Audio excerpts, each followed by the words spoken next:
Alright, so this video is a little bit overdue and after the fact, but I'm going to go ahead and do a little video about my Allis Chalmers, I'll say, tractor and equipment collection, because 2 months ago I didn't have any Allis Chalmers anything, and now I seem to have quite a pile of it. So anyways, we'll dig into that a little bit, give a little bit of story, background information. We're going to start with this right here. This is the first tractor I got a couple months ago. It's a 1955 Allis Chalmers CA.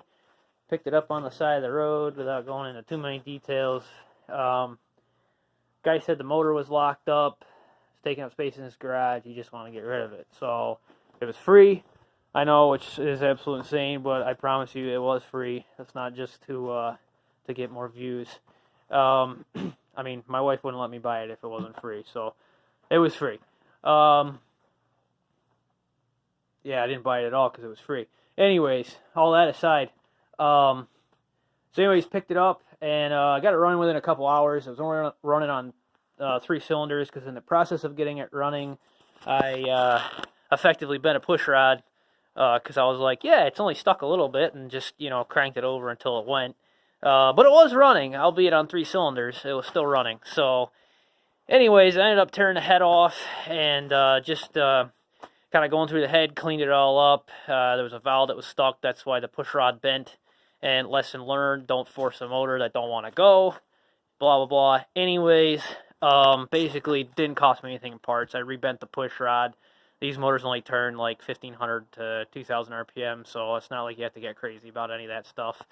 Cleaned it all up, put a head gasket kit in it, did a tune-up, new oil filter, all that stuff, and she's a runner. So, anyways, yeah, just kind of started using it for hauling wood. I built this little wood cart. Might have done that Christmas Day. But anyways, good family decisions there. Anyways, so one of the things I wanted to be able to do with it was run a land plow for like plowing garden, plowing field.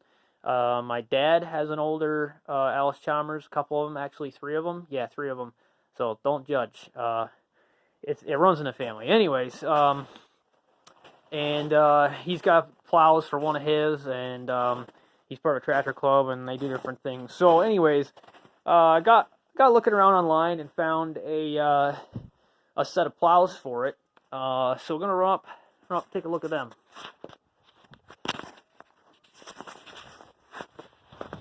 And yes, it is cold out. It's cold this weekend.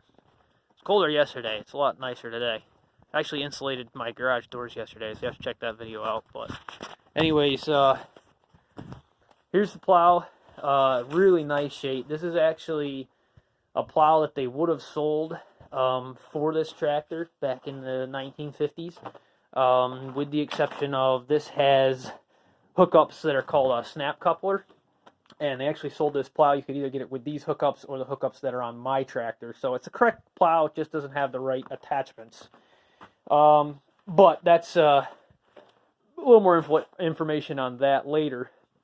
So anyways, I ended up getting this plow, and then I realized that I really didn't have all the equipment I needed on my tractor to be able to use that plow because I was missing one of the hydraulic cylinders.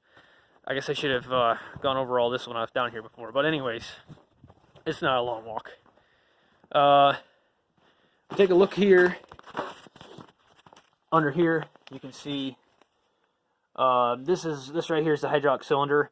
These are the lift arms. They're in a down, like a stowed position, I guess you'd say right now.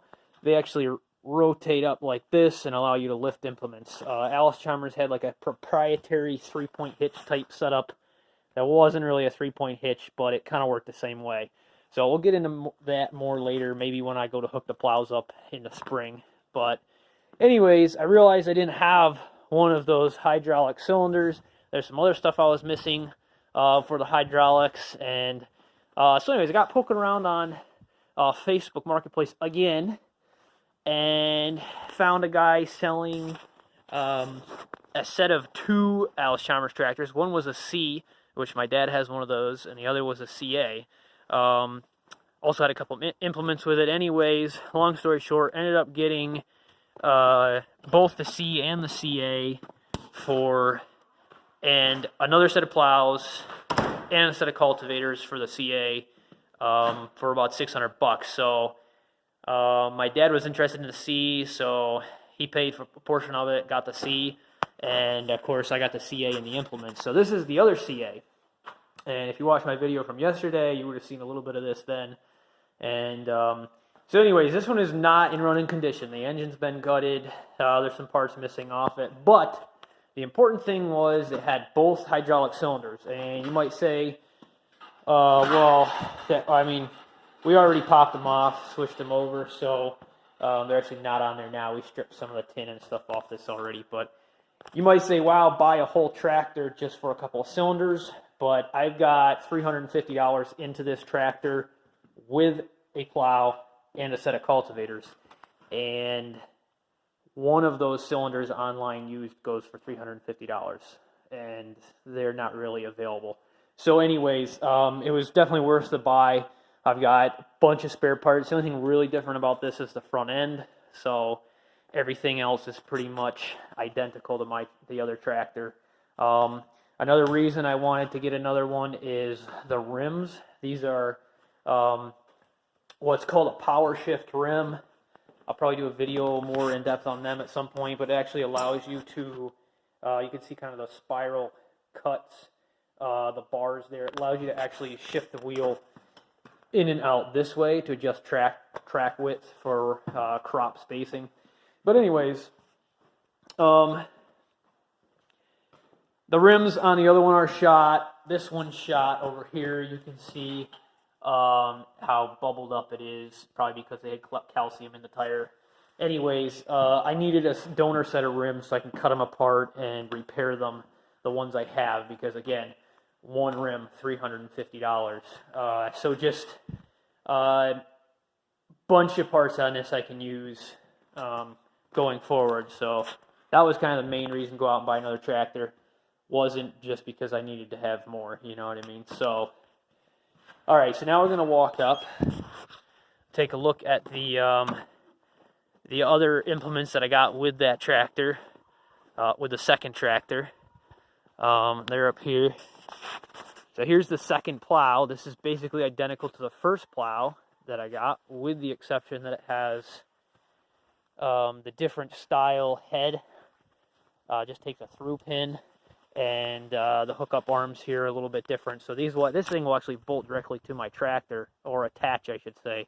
But I'll probably end up just switching over the lifting apparatus and the front pin point to that plow down there, because that one's in much better condition.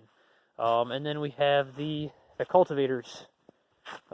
This is the bar that goes on the back with the tines on it.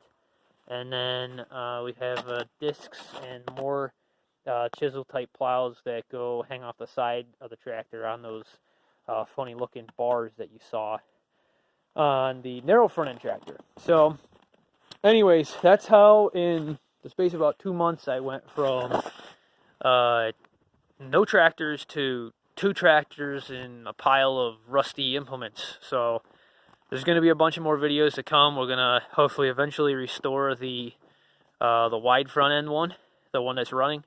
And we're going to, just be doing some fixer-up videos. I need to rebuild or at least tear apart the hydraulic pump and try to figure out what's going on with that, because it works, but not all that great.